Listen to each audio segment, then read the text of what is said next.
말씀은 느헤미야서 2장 1절부터 10절 말씀 보겠습니다.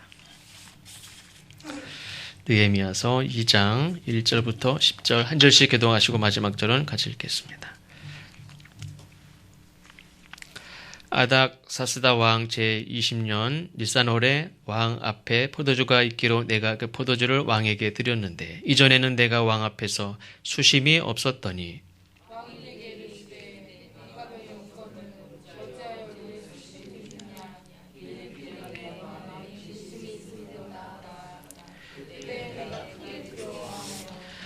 왕께 대답하되 왕은 만세수를 하옵소서. 내 조상들의 묘실이 있는 성읍이 이제까지 황폐하고 성문이 불탔사오니 내가 어찌 얼굴에 수심이 없사오리까 하니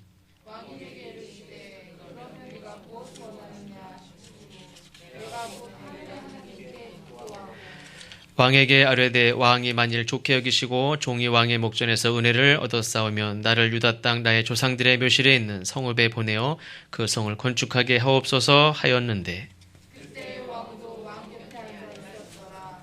왕이 내게 이르되 내가 몇 날에 다녀올 길이며 어느 때에 돌아오겠느냐 하고 왕이 나를 보내기를 좋게 여기시기로 내가 기한을 정하고 내가 또 왕에게 아뢰되 왕이 만일 좋게 여기시거든 강 서쪽 총독들에게 내리시는 조서를 내게 주사 그들이 나를 용납하여 유다에 들어가기까지 통과하게 하시고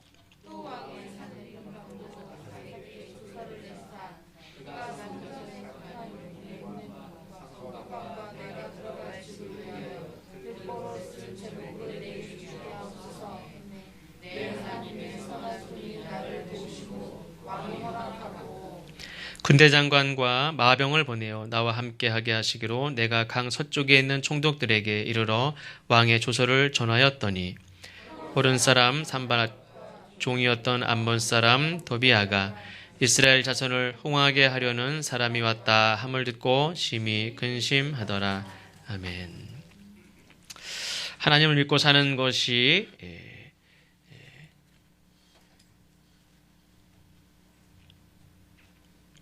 그 삶에 근심이 없고 문제가 없으면 참 좋겠지만 근심되는 일이 많고 또 걱정되는 일도 사실은 많이 있습니다. 그러나 근심되는 일이 있고 걱정되는 일이 있다고 하더라도 그거를 하나님 앞에 이야기하고 또 하나님 앞에 부탁하고 의지하고 그리고 우리가 소망을 가지고 사는 것이 우리의 신앙의 생활인 줄로 믿습니다. 교회를 다닌다고 해서 하나님을 믿는다고 해서 문제가 없느냐? 문제가 없는 사람은 이 세상에 한 사람도 없습니다. 정말 모든 것을 다 가지고 있어서 뭐 하나 부족한 것이 없어 보이는 사람이 있죠. 우리가 볼 때 정말 다 가지고 있는 것 같아요. 얼굴도 이쁘고 자식도 잘 되고 공부도 잘하고 부자고 평안하고 뭐 하나 부족한 게 없는 것 같아요. 건강하고 그런 사람도 근심하는 일이 있어서 어떤 사람은 막 우울증에 걸리기도 해요. 모든 걸 다 가지고 있는 것 같은데도 우울해. 우리가 볼 땐 너무 불공평한 것 같아. 우울할 게 뭐가 있어요? 우리가 없는 10가지를 다 가지고 있으면서도 우울하고 어떤 사람은 심지어는 죽고 싶어하는 사람도 있어요. 우리가 볼 때는 그 좋은 환경에서 남들이 부러워할 만한 많은 것을 가지고 살면서 걱정할 게 있을까 생각할지 모르지만 다 나름대로 문제가 있고 또 아픔도 있고 상처가 있고 또 그것을 감당할 수 없는 그런 힘든 상황에 놓인 사람들도 많이 있습니다. 그리고 하나님을 잘 믿는 사람들에게도 문제가 있습니다. 근데 다른 점은 문제가 없는 게 아니라 이 문제를 우리는 하나님 앞에 말씀드릴 수 있고 하나님 앞에 부탁할 수 있고 기도할 수 있는 하나님을 믿고 산다는 거죠. 그래서 예수 믿는 사람들은 계속 극복해야 될, 풀어야 될 이런 문제가 없는 인생이 아니라 하나님 주신 지혜, 또 진실함으로, 인내로 우리에게 닥친 문제를 풀어가는 인생을 살아가는 그런 사람들인 줄로 믿습니다. 내가 지금 어떤 상황에서 살고 있느냐도 중요하지만 어떻게 사느냐 이게 참 중요하죠. 하나님 앞에 하나님 보시는 것은 내가 처한 상황이 사람들에게 각자 처한 상황이 다 다르지 않습니까? 각자 주어진 재능도 다르고 태어날 때부터 인터넷 같은 데 보면 많이 나오듯이 어떤 사람은 금수저 물고 나온 사람도 있고 흑수저 물고 나온 사람도 있고 다 처한 상황 다른데 하나님 보시는 건 뭐냐면 내가 처한 그런 경제적인 형편이나 재주나 능력이나 뭐 이런 것이 아니라 그 상황에서 어떻게 사느냐. 하나님 그거를 보신단 말이에요. 우리에게 사는 이 짧은 인생 동안에 하나님이 무엇을 보시냐, 어떻게 사느냐. 요셉이 형들에게 팔려서 노예로 가지 않습니까? 노예가 무슨 인간입니까? 지금도 인간 취급 안 하는 사람도 있는데. 근데 노예는 뭐 선하게 사나 나쁘게 사나 그거는 뭐 아무것도 상관도 없어요. 개가 개지 개가 착하고 나쁜 게 있습니까? 그냥. 근데 요셉은 그것과 상관없이 자기의 처한 상관없이 하나님 앞에 어떻게 살았습니까? 정직하게 살고 진실하게 살고 하나님 앞에 자기 자신을 더럽히지 않으려고 살고 뭐 물론 내가 생활하는 게 더러울 수는 있어요. 일하는 게 더러운 일일 수도 있고 막 구차한 일일 수도 있고 그러나 하나님 앞에 내 중심은 내가 하나님 앞에 더럽히지 않고 사는 그런 삶을 살았어요. 그러니까 그 하나님 보시는 건 그거죠. 내가 살아가는 인생에서 내가 예상했던 것과 전혀 다른 어려운 일들, 힘든 일이 얼마나 많습니까? 그래서 그 일들을 잘 겪어낼 힘이 필요해. 근심한 일들이 많이 생기지만 그 일들을 헤쳐나가야 할 지혜도 우리에게 필요하고 또 우리가 내 힘으로 할 수 있습니까? 내 힘으로 잘 못해요. 누군가의 또 도움도 필요합니다. 어떻게 해야 되느냐? 하나님을 아는 것이 복이라고 그랬어요. 우리가 하나님 아는 것만으로도 복이 왜 그렇습니까? 하나님 앞에 도움을 구할 수 있으니까. 하나님 앞에 지혜를 구하고 하나님 앞에 맡기고 그러니까 하나님을 아는 지식 자체도 참 중요한 거예요. 물론 그걸 알면서도 못하는 것도 문제지만 하나님을 아는 그 정보도 중요한 거예요. 예를 들면 우리나라가 하나님에 대한 복음이 들어오기 전에는 하나님을 알지 못하니까 그냥 우상이 전부인 줄 알고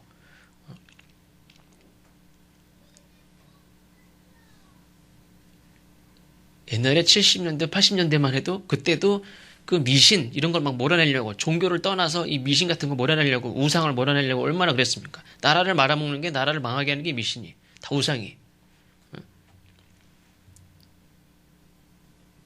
제가 뭐 정치적으로 누구를 비판하는 게 아니라 그러면 안 된다는 거를 얘기하는 건데 우리 부평구청에 홍 구청장님 계시죠? 그분 기독교인으로 알고 있는데 그분도 고사를 지냈다고 그러더라고. 물론 이제 행사니까 구청 이게 구 행사니까. 또 뭐 문화재 같이 했을 수도 있는데 이 돼지 머리 놓고 고사 지내고 이런 거는 옛날에 종교를 떠나서 그건 미신이 그건 우상이에요 우상. 불교에서도 원래 이렇게 점치고 뭐 막 하는 게 원래 불교에도 그런 게 없어요. 그게 다 들어온 거지 미신이. 그런 불교나 유교에서도 기독교에서도 어디에서도 그런 건 다 우상이에요. 그거는 나라를 망치는 거예요. 그런 거 아니 어디 빌 데가 없어서 왜 돼지 머리를 산 돼지도 아니고 죽은 돼지 머리를 놓고 거기다 빕니까? 하나님을 아는 것만으로도 우리는 복된 거예요. 누구한테 기도해야 될지 모르잖아. 근데 모르면 문제가 생기지만 하나님한테 빌어야 되는구나 하는 걸 아는 것만으로도 그게 복음이에요. 그렇죠? 전에 다 말씀드린 대로 히로시마에 원자폭탄이 떨어지기 전에 제가 한 10년 전에 어떤 그 할아버지 권사님한테 들었는데 그분이 거기서 그 근처 도시에서 공장에서 일을 하고 있는데 삐라가 돌아왔대. 삐라가 한글로 된 삐라. 일본 사람들은 모르니까 한글로 된 삐라가 그날 아침에 돌아가지고 그날 저녁부터 돌아와서 그날 아침까지 쫙 들어서 그 도시에서 나가라고. 그 삐라가 돌고 공장에서 라인에서 막 공장 일하는 사람들이 그 점심시간 돼가지고 그 아침부터 비행기가 뭐 무슨 폭격기인가 그게 하늘에서 높이에서 계속 도는데 뭔가 근데 그 삐라가 돌아서 나가라고 잠깐 나갔다 오겠다고 그래가지고 그냥 다 도시 밖으로 나가가지고 번쩍 하는데 그냥 자기도 번쩍하고 했는데 폭탄이 떠진 거예요. 그래서 자기는 살아가지고 지금 한국에서 살아요. 그거를 모르는 사람은 그냥 죽는 거예요. 그러니까 우리가 뭔가를 아는 것도 참 중요하죠. 정보를 아는 것도 중요한 거예요. 내가 지금 도망가야 산다는 것도 알아야지. 모르니까 죽은 거예요. 누가 나한테 안 알려줬는데. 알려준 것만으로도 감사한 거예요. 그거 모르면 죽고 알면 사는 거예요. 앞에서 말씀드린 바와 같이 성경에 나오는 위대한 신앙을 가지고 살았다고 알려진 그런 인물들에게도 힘든 일이 없었느냐? 더 힘든 일들이 사실 더 많았어요. 오늘 본문에 나오는 느헤미야라는 사람은 사실 이제 바벨론이라는 나라에 의해서 자기 나라가 140년 전에 이미 망했어요. 그 자기 나라를 무너뜨린 바벨론이 이제 망하고 또 새로운 바사 제국이라는 나라가 새로 세워지면서 이제 1차 고레스 왕이 새로운 왕이 되면서 야, 포로로 잡았던 사람들을 다 가. 해가지고 유대 사람들만 간 게 아니라 다 고국으로 다 돌려보냈어. 1차, 2차. 그래서 그냥 수십만 명씩 다 보냈는데 그 1차, 2차 포로를 다 돌려보내고도 70년이 지나도록 아직까지 못 들어간 사람들이 많이 있었어요. 그 사람들 중에 한 명이 바로 느헤미야예요. 그러니까 이 140년 전에 자기 조상들이 여기 끌려와서 여기서 자리 잡고 살면서 살았던 그들의 후손이 1차도 가고 2차도 갔는데도 70년 지나도록 이 사람은 계속 여기서 태어나서 여기서 사는 사람이에요. 그리고 이 사람은 어떤 사람이 됐느냐? 그 나라의 왕을 섬기는 공무원이 됐어요. 요즘 공무원 되기 굉장히 힘들죠. 전에는 이것저것 하다가도 아유 안 되면 공무원이나 보자, 시험이나 보자. 구급 시험 그냥 막 공무원이나 한번 시험이나 보자 이렇게 했었어요. 근데 지금은 경쟁률이 얼마나 센지 몰라겠죠. 얼마 전에 구청에 갔다 왔는데 다 공무원들 앉아 보이는데 다르게 보이더라고요. 저 사람들은 여기 어떻게 들어왔을까? 제 눈에는 일도 안 하고 다 자기들끼리 떠들고 있어. 니네는 어쨌냐? 계속 떠들고 있어. 근데 이런 면사무소, 아니, 무슨 이런 동사무소 같은 데는 막 바쁜데, 구청 가니까 다 한가하신 것 같아요. 제가 보기에만 그런 겁니다. 다 열심히 일하시겠죠. 그래서 어쨌든, 야, 여기 어떻게 들어왔을까? 이런 데를. 근데 이 느헤미야가 자기 조상들은 포로 잡혀온 나라 사람들이에요. 근데 그 후손인데도 공무원이 돼서, 근데 공무원도 어떤 공무원이냐면 고위 공무원. 오늘 말씀해 보면 1장에 읽지 않았지만 앞에 보면 왕의 술 맡은 관원이. 이전에는 왕들이 이렇게 암살을 많이 당하지 않았습니까? 그러니까 이 왕이 수많은 다양한 방법으로 이렇게 암살을 당하고 그러니까 그 모든 것을 지키는 데 얼마나 노력을 했는지 몰라요. 그리고 이렇게 술 좋아하는 사람들은 그냥 술에 독 타면 그날로 안녕하지 않습니까? 근데 이 술 맡은 사람이라는 것은 굉장한 신임을 얻는 거예요. 그래서 고위 공무원이고 왕의 아주 신임을 받는 사람이기 때문에 이 느헤미야는 사실 140년 전에 자기 나라가 망했고 지금 1차, 2차 고국으로 다 돌려보냈지만 나라가 아직 기틀이 잡히지도 않고 있어. 여전히 이 나라가 와서 쳐들어가고 이 나라가 와서 쳐들어가고 막 뺏고 부시고 다 뺏기고 잡혀가고 여전히 계속 나라가 140년째 이러고 살아요 지금. 그러나 그 일은 어떻게 보면 남의 일이에요. 내가 내 고국 땅에 가본 적도 없고 그냥 우리 조상들의 고국 땅이 거기라는 것만 알고만 지내지 가본 적도 없어요. 그리고 이 느헤미야는 어떻게 보면 그냥 내 자식들, 내 집안 사람들과 함께 얼마든지 잘 살아도 잘 살 수 있는 사람이에요.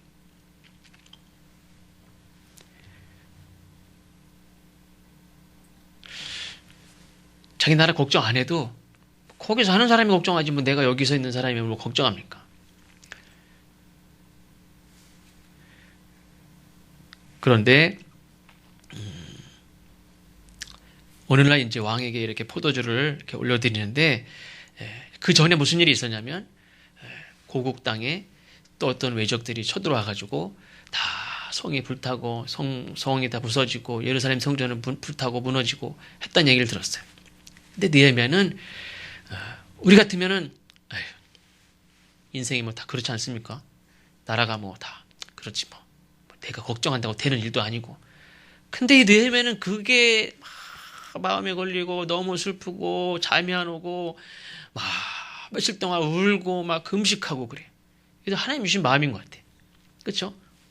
아니 내가 천리길 떨어진 내가 가본 적 없는 140년 전에 망한 내 나라 140년 지났으니까 무슨 내 나라입니까? 내 나라는 없어진 거지 뭐 그냥 그리고 살다가 어떻게 되겠지.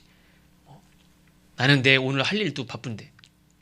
근데 그렇지 않았어요. 느헤미야는 늘 고향의 자기 나라, 고향에 사는 우리 백성들 여기에 대한 그 마음이 너무 간절하고 그 소식을 늘 알아보게 하고 그러면서 그 마음에 그런 일들이 있다는 거에 대해서 혼자서 막 며칠 동안 울고 끔식하고 기도하고 그랬어요. 그렇게 기도하기를 4개월 정도까지 계속 그렇게 기도하며 살았어요. 그러니까 얼굴에 나타나겠죠.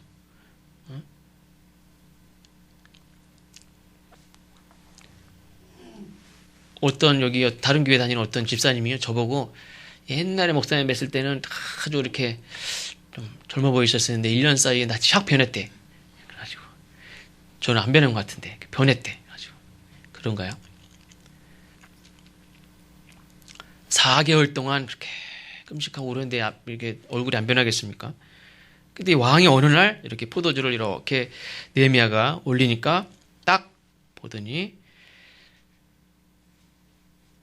근심이 있는 것을 딱 보더니 분명 네 마음에 뭐 걱정이 있구나. 무슨 일이냐. 이렇게 얘기합니다. 자기가 섬기는 왕이 아닥사스다 왕이라는 왕인데 이 사람은 알려지기로 아주 변덕이 죽을 듯하고 매사에 그냥 자기 기분대로 하고 일단 왕과 신하 사이에도 의리가 있어야 되지 않습니까? 근데 이 의리가 없어 사람이. 그냥 자기한테 뭐 손해될 것 같으면 충성된 신하든 뭐 다 등을 돌리고 그냥 모른 척하고 제끼고. 근데 이 왕을 모시고 살아가는 느헤미야이기 때문에 자기가 걱정하고 근심하는 그런 일들이 있지만 어떻게 해볼 도리가 없어요. 그 왕에게 뭐 기대할 거 사실은 없어요. 내가 내 상황을 잘 알아요. 방법이 없어요. 어떻게 합니까? 그러나 이 느헤미야는 내가 생각할 땐 방법이 없어요. 그럼 어떻게 합니까? 우리가 하나님을 믿어요. 하나님 앞에 기도했어요. 근심이 있지만 근심을 가지고 하나님 앞에 기도합니다. 포기하지 않고 방법을 찾기 시작해요. 지금 내가 어떻게 할 수 있는 건 아니지만 사실 이 느헤미야가 왕 앞에서 얘기하는 걸 보면 다 할 말을 준비했다는 걸 알 수가 있어요. 구체적인 요구를 줄줄줄줄 다 하는 걸 볼 수 있어요. 근심에 사로잡히지 않고 하나님 앞에 기도하기 시작합니다. 조상들이 살고 있는 유대 땅, 예루살렘 성, 하나님께 예배하는 성전이 다 불에 타고 무너졌다는 소식을 듣고 슬퍼하면서 기도하기를 4개월 동안 하나님 앞에 기도하는데 아직은 아무 변화가 없어요. 근데 이 왕의 술 맡은 관원장이라는 것은 뭐 어떻게 보면 신임을 받는 사람이지만 어떻게 보면 늘 기분 맞추는, 심기를 불편하게 하지 않고 늘 편하게 하고 즐겁게 해야 될 책임이 있습니다. 그런데 그 왕 앞에서 얼굴빛이 이렇게 근심하고 있는 얼굴빛을 비쳤다는 것은 당시의 이런 분위기를 봤을 때는 아주 큰일 나는, 도저히 있을 수 없는 그런 상황입니다. 근데 그 왕이 그걸 알아차리고 너 무슨 일이냐? 무슨 걱정이 있구나? 이렇게 얘기합니다. 그때 이 본문에도 보면은 이 느헤미야가 큰일 났구나. 왕이 먼저 알아차리고 너 무슨 걱정 있냐? 이렇게 얘기를 합니다. 큰일 났구나. 왕이 자기의 근심 있는 것을 알아차리고 왕이 딱 인상을 쓰면서 물어봐요.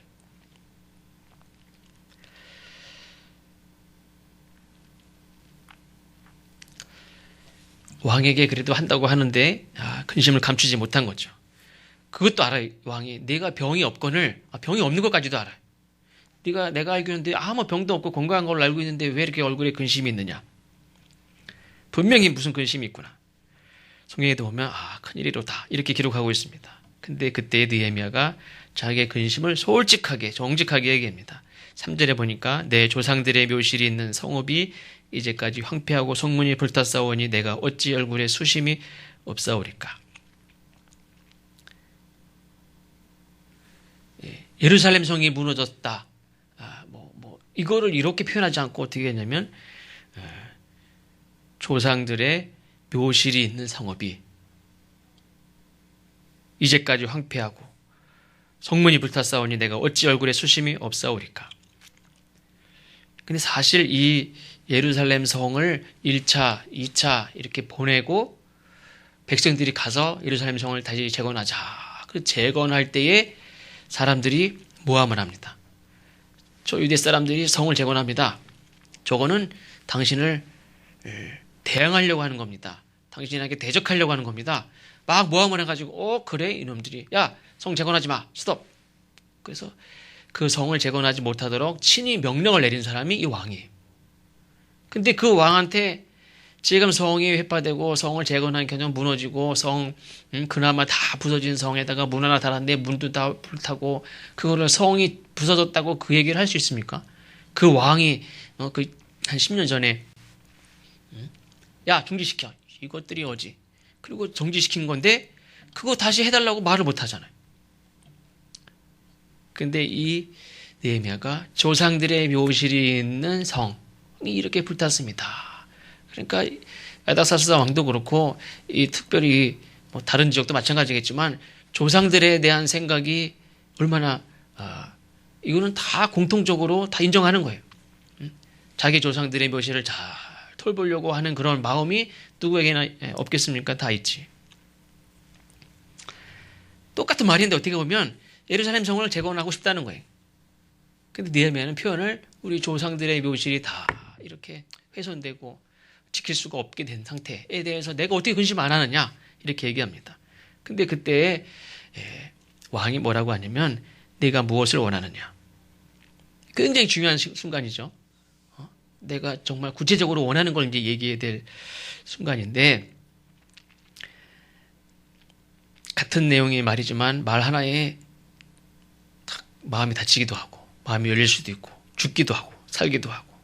근데 이때 느헤미야는 망설이지 않고 대답을 하는데 망설이지 않고 대답을 하지만 말하기 직전에 4절에 보니까 묵도하고 4절 끝에 보니까 왕이 내게 이르시되 그러면 네가 무엇을 원하느냐 하시기로 내가 곧 하늘의 하나님께 묵도하고. 대답을 하기 전에 이 말 한마디에 지금 모든 게 달려있어요. 네가 무엇을 원하느냐 했는데 거기에 답을 어떻게 하느냐에 따라서 그래 해줄게 할 수도 있고 야 그건 어렵겠다.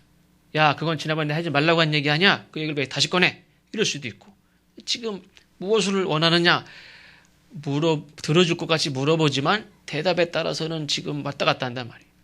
그때 얼마나 중요합니까? 이때 느헤미야가 잠깐 기도합니다. 그러니까 우리가 늘 기도하던 사람이 잠깐이라도 하나님 앞에 기도해야 될 생각을 하지 하나님 생각이 나지 기도도 안 하던 사람이 갑자기 그 생각이 나서 하나님 앞에 기도합니까? 안 하지. 그러니까 우리가 걱정이 있고 근심이 있고 또 어떤 내가 중요한 순간일수록 늘 하나님 앞에 4개월 동안 기도하던 사람이니까 이 순간에도 하나님 앞에 묵도하고 하나님 지혜를 주십시오. 말은 지금 내가 하지만 하나님이 도와주셔야지 이게 되지. 그렇죠? 나는 이거 도와주십시오 얘기하지만 왕의 마음을 누가 움직여줍니까? 하나님이 움직여줘야지. 내가 말을 잘한다고 왕이 움직입니까? 하나님이 하게 해주셔야지. 저는 말합니다. 하나님 도와주십시오. 그리고 말을 하는데 저 같았으면은 그냥 알아서 해주십시오. 은혜로운 왕이시여 알아서 해주십시오. 이렇게 할 것 같은데 이 느헤미야가 준비했다는 듯이 그냥 다 얘기합니다. 잠깐 보면 같이 읽긴 했지만 5절 끝에 보면 조상들의 묘실에 있는 성읍에 보내어 그 성을 건축하게 하옵소서. 결국엔 성을 건축하겠다는 거예요. 근데 맨 처음에는 성을 건축하겠다는 얘기 안 했죠. 내 조상들의 묘실이 있는 그 성이 다 불탔습니다. 어떻게 내가 마음이 안 아픕니까? 뭘 원하느냐? 옛날 10년 전에 중지시킨 그 성을 재건하도록 해주십시오. 이게 정치적인 겁니다. 사실은 정치적인 요구인데 이거를 이렇게 기도하면서 지혜롭게 얘기하니까 내가 얘기를 했습니다. 그랬더니 이 왕이 낯빛이 싹 바뀌는 게 아니라 오히려 그러면 얼마나 기간이 얼마나 걸리는데 보내주겠다는 마음이죠. 그러면 시간이 얼마나 주면 가서 성을 다 짓고 오겠느냐? 성을 짓는 건 이제 통과가 된 거예요. 허락을 해주신 거예요. 기한도 정했습니다. 6절에 보면 기한을 정하고 7절에 보니까 또 왕에게 또 계속 얘기합니다.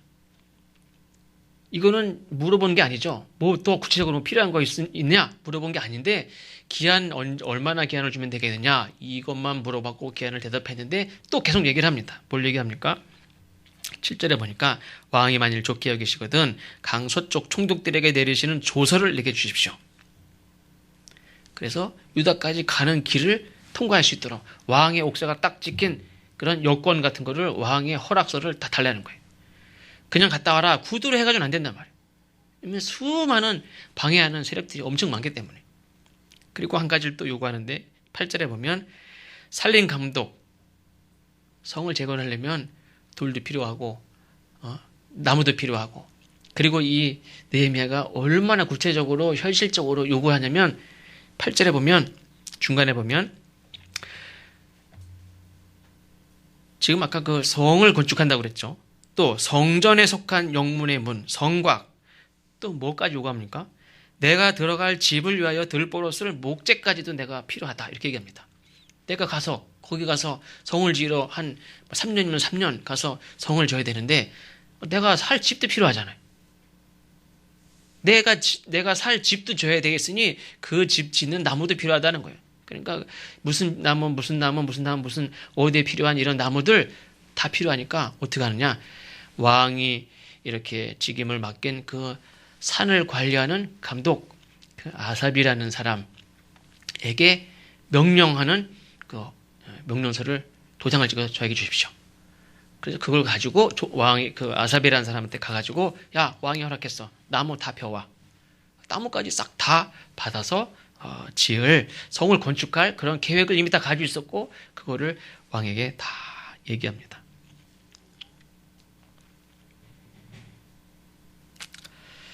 어떻게 보면 너무 이렇게 좀 오버하는 거죠. 너무 앞서 나가다가 잘못하면 왕이 심기가 불편해질 수도 있어요. 네가 너무 과한 걸 요구하는구나 이렇게 생각할 수도 있습니다. 그러나 그리고 잘못되면 좋은 기회를 다 잃어버릴 수도 있죠. 저는 그냥 이것만으로도 충분합니다. 이렇게 얘기할 것 같은데 느헤미야는 다 요구해요. 아까 말씀드린 대로 내가 가서 살 집도 필요한데 내 살 집 들보에 쓸 나무까지도 다 필요합니다. 이렇게 구체적으로 정직하게 다 얘기해요. 그러니까 어떻게 보면 왕이 느헤미야를 신임하는 거는 분명히 정직하게 자기가 이렇게 필요도 하지 않은 거를 이렇게 부풀려서 얘기해서 따로 쓰지 않고 정직하게 살았다는 거예요. 그동안의 왕과의 관계에 있어서도 분명히 자기가 꼭 필요한 거를 정직하게 얘기하고 그랬으니까 왕이 그동안 이 느헤미야를 신임하고 괜히 뻥 튀겨서 이렇게 여기서 따로 자기 챙기고 그런 사람이 아니라는 거를 알기 때문에 느헤미야가 구체적으로 우리는 저 같으면 못할 것 같아요. 내가 제 집은 뭐 제가 알아서 합니다. 이렇게 했을 것 같은데 자기 집 지을 제목까지도 다 얘기하니까 정확한 사람이 허튼 사람이 아니에요. 사기치는 사람이 아니에요. 다른 사람한테 뭐 이랬다 저랬다 하지만 느헤미야와의 관계가 이 정도로 신뢰가 있구나 하는 거를 이제 생각하게 됐습니다.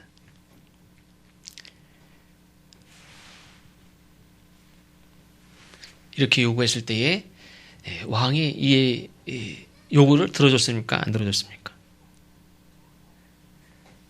요구한 걸 다 들어줬을 뿐만 아니라 무엇까지 더 주셨냐면 군대 장관을 세우고 군인들 호위병까지 해가지고 그 유대까지 가는 길에 나무도 가져가고 배 가고 뭐 일꾼들도 아니면 기술자들 다 데려갑니다.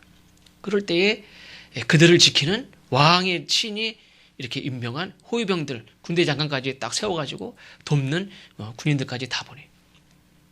이거는 왕이 스스로 한 거예요. 내가 요구해서 한 게 아니라. 이 왕이 느헤미야를 이 정도로 이렇게 신뢰하는 사람이었구나. 반대로 느헤미야는 내가 하나님 앞에도 잘하지만 내가 섬기는 그 왕에게도 얼마나 신뢰받는 사람이었는지를 볼 수 있는 대목인 것 같아요. 하나님을 알지도 못하는 왕이죠. 세상에서는 의리도 없는 왕이고 충성스러운 신하도 막 손바닥 뒤집듯이 그렇게 막 등 돌리는 왕이라고 알려져 있지만 그 왕에게 느헤미야는 앞에서만 잘하고 뒤에서는 하고 그랬습니까? 그렇잖아요. 느헤미야는 그 왕에게 충성을 다했어요. 그 왕에게 무례하지 않았어요. 진심으로 자기의 정직한 마음을, 자기의 정직한 것들을 다 요구를 했어요. 그리고 자기는 정직하게 그렇게 왕 앞에 충성을 했어요. 그래서 느헤미야는 그 왕의 도움을 얻어요. 8절에 보면 느헤미야가 말합니다. 내 하나님의 선한 손이 나를 도우심으로 왕이 허락하고, 하나님이 도우셔서, 두 가지를 얘기하는 거죠. 하나님이 도우셔서 이렇게 한 거고, 하나는 왕이 허락하셔서. 하나님을 알지도 못하는 왕의 허락을 받기 위해서 내가 하나님이 도우시면 되지, 저 왕의 허락을 내가 뭐하러 받습니까? 왕의 도움 필요 없어. 그렇게 생각하고 난 내 식대로, 근데 한편으로는 또 하나님의 방식대로라는 이름으로 결국 내 식대로 하려고 하는 사람이 있어요. 오히려 왕과 싸우려고 하는 사람도 있어요. 왕을 떠나려고 하고, 이참에 그냥 왕 탁 떠나고 나는 간다. 그리고 막 그렇게 할 수도 있어요. 그게 이기는 게 아니죠. 하나님이 도우셔서 누구의 도움을 받습니까? 왕의 허락을 받고 왕에게 진심으로 정직하게 그렇게 왕에게 이야기하니까 왕이 구하지 않은 것까지도 막 다 도와줘요. 하나님께서 도우셨지만 누구를 통해 도우셨냐? 내가 섬기는 그 왕을 통해서 도움을 받게 됐어요. 그러니까 우리는 세상에서도 모든 인간관계를 우리가 진심으로 잘 해야 될 줄로 믿습니다. 인간관계에서도 우리가 의리가 있어야 돼요. 그리고 인간관계 속에서도 맡은 일도 잘해야 돼요. 세상 인간관계 속에서도 이런 사람들한테 야, 저런 놈하고는 거래하지도 마, 그런 얘기 들으면 안 돼요. 세상에서 맡은 일도 책임 있게 성실하게 잘 하지 못하면서 야, 그거는 하나님의 일이 아니라고 하면서 소홀히 하는 일이 없어야 돼요. 하나님 앞에 바르게 하는 사람이면 세상에서도 인정받는 사람이 되어야 될 줄로 믿습니다. 느헤미야의 근심이 변해서 무너진 고국의 예루살렘 성을 재건하고 성전을 재건축할 수 있는 그런 소망은 어디에서부터 시작됐습니까? 자기 자리에서 성실하게, 그리고 진실하게, 그리고 정직하게, 그리고 어떻게 보면 나와 상관없는 일인 것 같지만 그것을 마음 아파하고 눈물 흘리고 걱정하고 염려하는 그 한 사람의 기도와 인내와 용기와 그 사람의 믿음을 통해서 하나님이 일들을 이루신 거예요. 예수님도 그런 말씀 하시죠. 초청받은 사람은 많지만 뭐라고 그랬죠? 택함 받은 자는 적다고 그랬어요. 하나님 다 초청해. 누구든지 다 와. 택함 받는 자는 적어요. 하나님 앞에 누구든지 다 오라고 그랬어요. 다 와. 그러나 하나님의 일들을 실제로 이루는 사람은 누구냐면 그게 마치 내일같이 여기고 막 안타까워하고 염려하고 그거 그냥 상관하지 마. 그냥 딱 접듯이 책 접듯이 딱 접고 너 다른 거 해. 그거 붙잡고 염려하고 근심해. 그럼 하나님은 누구를 통해서 일하느냐? 걱정하고 근심하고 안타까워하고 눈물 흘리고 그걸 놓고 기도하고 하는 사람을 통해서 하나님은 일을 하신단 말이에요. 다 하나님은 사랑하셔요. 다 초청하고 다 오라고 해요. 그러나 하나님이 일하시는 사람은 느헤미야 같은 사람을 통해서 일을 한단 말이에요.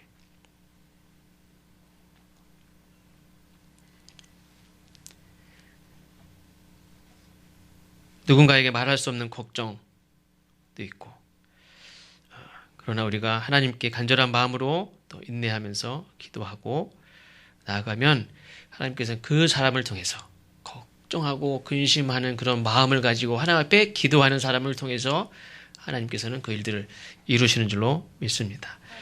우리가 사도 바울도 어떤 걱정이 있었습니까? 평생 사도 바울도 걱정이 있고 근심이 있었어요. 근데 그 근심이 뭡니까? 죄로 인해서 절망하고 죽어가는 자들에 대한 근심. 영적으로 하나님 앞에 나는 막 가르치고 설교하지만 정작 나는 하나님 앞에 천국에 못 들어가는 그냥 말만 했지 나는 잘 못하는 그런 사람이 될까 하는 걱정. 교회를 향한 근심. 내가 저주를 받아 죽을지라도 내 형제, 친척, 이 사람들이 다 구원받고 천국 가야 되는데 하는 그런 근심. 평생 이런 근심을 가지고 살았어요.